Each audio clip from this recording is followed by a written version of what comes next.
हाम्रो साथमा हुन्छ यहाँ दिवस पाक्रेन्जी मेरो भाइ आजको हाम्रो प्रमुख क्यामेराम्यान यहाँ हुनुहुन्छ कसैको बिहे व्रतबन्ध पार्टी भोज छ भने सम्पर्क गर्नु जन्तीजना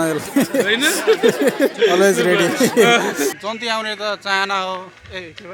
जन्ती आउने त बाहना हो घुम्न जाने चाहना हो होइन केटा हो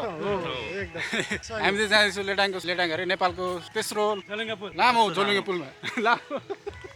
झोलुङ्गे पुलमा जाँदैछु मेरो साथमा हुनुहुन्छ दिवस पाखरिन हाम्रो डिल्लीराम अञ्जिकी हुनुहुन्छ उता पर छ लीला प्रसाद ढकाल उफ लक्की भाइ चाहिँ तैँले के भएर राखेको दोस्त सबैमा अनलक्की भयो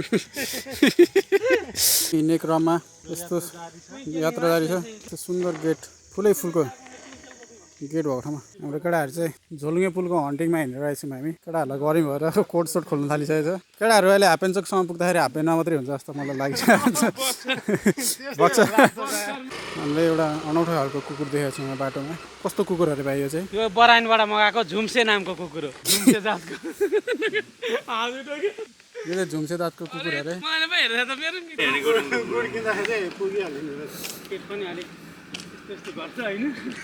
पेट यसो अहिले फर्किन्जेलमा एकचोटि हुने ठिक्क हुन्छ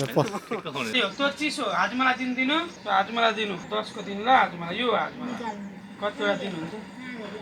हामी त उतादेखि आएको जन्ती पौडेलकामा कतिवटा हो 10 को 10 6वटा हुन्छ पारी के भन्ने ठाउँ ए ल झोलुङ्गे 5 मिनट हो हुन्छ ल हामी चाहिँ झोलुङ्गे पुल हन्टिङमा लगभग डेस्टिनेसन आइपुग्न आँट्यौँ साथीहरू चाहिँ यहाँ बर्को फेदमा गलेर यहाँ शीतलता लिइरहनु भएको छ भयो पनि हाम्रो यात्रा जारी छ होइन चिसो चिसो हावा फाइनली हामी 2 घन्टाको हिँडाइपछि आइपुगेका छौँ हामी झोलुङ्गे पुल नेपालकै कोशी प्रदेशकै सबैभन्दा लामो अनि हाम्रो नेपालकै तेस्रो लामो झोलुङ्गे पुलमा हाम्रो लीला भाइ एकदम खुसी हुनुभएको छ झोलुङ्गे पुलमा दिवसीलाई गर्मी भइरहेको छ यहाँ धेरै गर्मी भएको छ मधेसमा बसेर पनि उहाँलाई गर्मी भइरहेको छ ल हामी जाऊँ फोटो खिच्न अनि आइसक्रिम खाँदै जानुपर्छ हाम्रो कहाँ अरे यो पूर्वाञ्चलको कोशी प्रदेशको सबैभन्दा लामो पुल लामो झोलुङ्गे पुलमा सबैभन्दा लामो अनि हामी यात्रारत छौँ हाम्रो साथमा हुनुहुन्छ हाम्रो डिल्लीज्यू दिवस पाखरिन पछाडि हुनुहुन्छ र म कार्यक्रम प्रस्तुता रमेश पोगटी आमा सुपारी नै मुला त कति हो कति यार टमाटर हेरौँ ल हाम्रो केटाहरूले चाहिँ नेपालको सबैभन्दा तेस्रो लामो झोलुङ्गे पुल पनि घुमिसकेको छ दिवसीलाई चाहिँ हल्का थकित भयो हाम्रो यो 2 किलोमिटर यात्राले गर्दाखेरि हल्का थकित भएको अवस्था पुल हल्लिँदै रहेछ नि त यार र हामी पारी पुगेर वारी आइसकेको छौँ यस्तो लभली छ पुल यार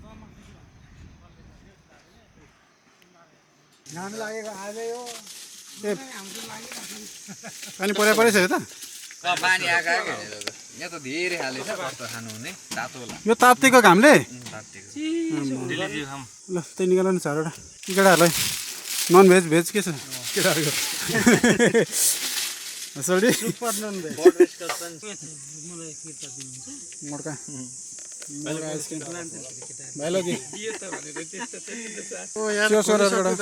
खोलेर त चेयर्स ल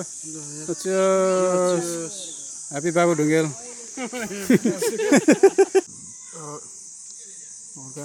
सोडा कस्तो रहेछ रिभ्यू देऊ न बब्बाल हो त्यो चाहिँ के भाँच्यो अरे भाइ चुमचित भाँच्यो नि साह्रो यस्तो पनि दुई फ्याक पनि खाए खान्छ दिवसीले क्लिन हानेछ कस्तो लाग्यो रिभ्यू देऊ एकदम मिठो अनि बाहिरसम्म चाटेर खान्छ लभली दामी रहेछ पुलत पुल भइसक्यो त के हो त्यो मिठो लागेछ यो त्यही लिकेज रहेछ दिवस बाबु ढुङ्गेले डाडु जाटे जस्तो क्या दिवसको लिकेज रहेछ मेरो लेटाङको लेटाङ अरे जहिले खालि लेटाङ मात्रै भन्नु आउँछ मुखमा हामी लेटाङको मान्छे नेपालको तेस्रो लामो झोलुङ्गे पुल दर्शन गरेर हामी फर्किसकेको छु पुलको त दर्शन हुँदैन on the way on the way गलेर पुरै फाक भयो होइन अब सानो ज्यान हिँड्ने अब पुरै सानो ज्यान सानो सर्लक्क परेको सानो चाहिँ होइन काँक्रा जस्तो अब इभीमा चार्ज सक्यो फुल चार्ज टिभीमा आउँछ भरे एकचोटि फुल चार्ज हान्ने हो अब यो भ्लग चाहिँ टिभीमा आउँछ इभीमा चार्ज सकिएपछि होइन आज इभीमा भोलि टिभीमा हो अब एक फुल चार्ज हानेर चाहिँ हामी घरतिर लाग्छौँ र यति भन्दै आजको भ्लगबाट यही बिता चाहन्छु धन्यवाद हस्त धन्यवाद साथीहरू हाम्रो नेपालको तेस्रो लामो झोलुङ्गे पुल पछि पुगेर आएपछि हाम्रो साथीहरू लखतरन भएर यहाँ गाडीमै अनि पानी परेन बिहान हिँड्ने बेलामा कस्तो गलेर बसेको छ यहाँ गलेर बसेर पनि कोही कोही साथीहरूलाई यहाँ सुख छैन अफिसको काम गर्दै हुनुहुन्छ एकजना साथी त यहाँ ढल्नु भएर हिँड्छ साथीहरू हामी चाहिँ अघि भ्लगबाट चाहिँ बिदायमा आएको थियौँ कि तर फेरि हामी बर्मेकोट हाफेन चोकदेखि अलिक तलतिर बर्मेकोटमा आएर हामीले चाहिँ अब यहाँ चिया बगानमा भिडियो चिया बगान अनि हाम्रो सिरिजको हाम्रो यहाँ सिरिजको रुख खायो होइन यस्तो दामी भ्यू छ हामीले यो भ्यूमा पनि दामी दामी फोटो भिडियोहरू खिच्यौँ यहाँ हाम्रो हाम्रो मेन मोडल हुनुहुन्छ हाम्रो दिवस पाखरिङ लीला प्रसाद ढकाल चाहिँ हाम्रो यहाँ फेरि फोटो भनेपछि शेषको बे भएको फोटो खिच्थ्यो उसको धेरै होइन डिलिसोटा एकदम हाम्रो माननीय जीव जस्तो देखिनु भएको छ के ओ टाउको टोपीदेखि निकाल्नु मिल्दैन त भाइ कपाल भएको छ हेर चाहिँ दिल्लीको ठडिला सिरिजको टाउकै टोपी निकालिदियो त के हो भाइ यो त मिल्दैन त यार टक्क हाम्रो यो सिरिजको कस्तो आएको दिवस फोटो फोटो नेपालको तेस्रो लामो झोलुङ्गे पुलको अपार सफलतापछि हामी फेरि गयौँ सिरिजको फुलमा फोटो खिच्न र सिरिजको फुलमा फोटो खिचेर आएपछि हाम्रो केटाहरू चाहिँ दिल्ली सोल्डा आराम गर्दै गरेको अवस्था छ यहाँ अनि हाम्रो लीला भाइ जस्तो खुसी आज कोही छैन यो संसारमा अनि हाम्रो दिवजी पनि ह्याप्पी हुनुहुन्छ आज हाम्रो दिनको सुरुवात यहीँबाट भएको थियो दिनको अन्त्य पनि हाम्रो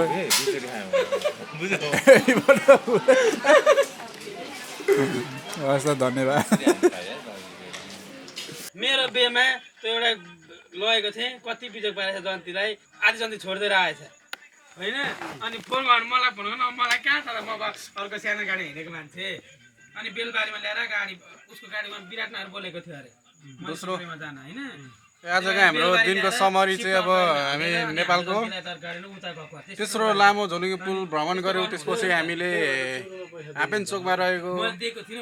ओए हामीले त के अरे त सिरिजको फुल भएको ठाउँको नाम हापेन चोकदेखि अलिक तलतिर बढ्नेमा हामी सिरिजको रुखमा यसो फुल फुलेको रहेछ दामी त्यहाँ फोटोसोटो खिचेर दोस्रो लट हामीले भजन कीर्तन गरेर अब चाहिँ हामीले यो भ्लगलाई बिट मार्नको लागि अब अहिले बसमा आएर हामी बसिसकेको छु होइन र हाम्रो केटाहरू पनि यहाँ मान्छे चाहिँ पैसा दिएन नि त यहाँ आएको त कसले पैसा दिन्छ फर्किनलाई हामी रेडी भएको छौँ डेली ल आजको दिन कस्तो भयो त आजको दिन एकदम बबाल भाइ हल्का सानो बनाउनु एकछिन दामी एकदम एकदम बाबुको बिहे रमाइलो भनेपछि पुरै लीला सर आजको दिन त भन्नै पर्दैन यति राम्रो भयो होइन यति राम्रो भयो भनेर पढ्न सक्दैन पूर्ण वातावरणमा होइन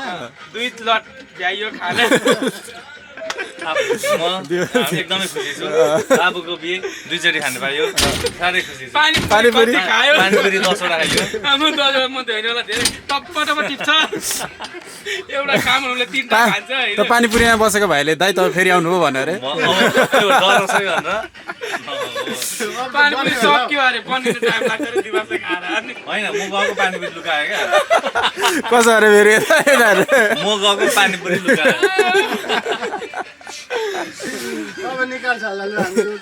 ल यति भन्दै आजको हाम्रो भ्लग यहीँ सकिन्छ हस् त धन्यवाद ta ta you can't see me